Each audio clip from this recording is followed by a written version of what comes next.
welcome to 5 Minutes in the Word. I'm Marian Ellis, and today we are continuing a passage that we looked at last week. We're looking at Colossians chapter 1, and this week we are going to be looking at verses 17 and 18. And the reason we're doing these together is because they're part of a long passage that is in the book of Colossians, so we just broke it apart. Let's look at the verse for this week. It says, He, speaking about Jesus, is before all things, and in him all things hold together. And he is the head of the body, the church. He is the beginning and the firstborn from among the dead, so that in everything he might have the supremacy. Well, let's start with our context. And as I said, this is from the book of Colossians, and Colossians is a letter which was written by the Apostle Paul to the church of Colossae to counteract some heresies that are happening in that church.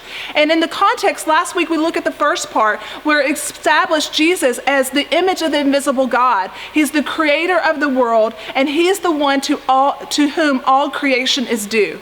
But the context of this passage is also talking about not only who Jesus is, but what Jesus came to do. In Colossians 1 verse 13, it talks about how Jesus, delivered us from the domain of darkness and has delivered us into the kingdom of God, the kingdom of light. So this passage is highlighting who Jesus is as supreme, as his purpose and his ministry, but also how he came to earth and what he came to do to deliver us from Satan's grip, from sin, and to transfer us into the kingdom of the beloved Son.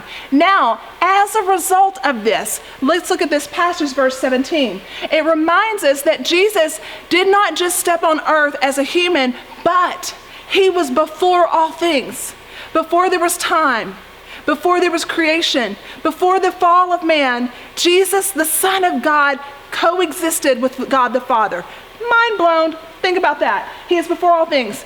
And in him, all things hold together. Now, we've looked at the fact that Jesus is creator, that he created the world, that he spoke into existence. But here's where the book of Colossians begins to just take our mind and open it up to go to a whole nother level. Not only is Jesus creator, but he is the sustainer of the world. The world holds together because he wills it. You know, when people are freaking out, like, is the world going to fall apart, or is an asteroid going to hit us? I have confidence and peace. No, because my God, my Jesus is holding it together, and he is the sustainer of the world.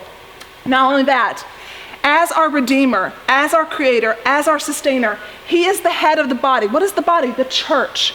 Now, you may be from one denomination or another. You may think of the church as a building down the street. Well, when the Bible refers to the word church, that word means ecclesia. It means the called out ones. It is the people who Jesus redeemed from darkness and called out of darkness to be his own. That's what the word church literally means. So anyone from any nation, any race, any background, any church, any denomination, if you go by the call of Jesus and you have been redeemed, you belong to the big C church, his body.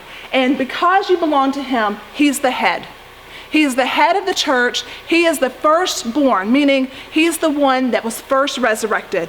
We believe just as Jesus was resurrected from the dead, you and I who put hope in him, we will not taste death, but we will be resurrected with him. He was the first fruits, but we will follow. Why? So that in everything, in redemption, in creation, in sustaining the world, but also in our resurrection, he would be glorified and he would have the supremacy. I hope as you marvel at this passage that you worship him, that your God is not small. Your God is the one holding your world together. Your God is the one who's got you, and your God is your Redeemer, and his name is Jesus.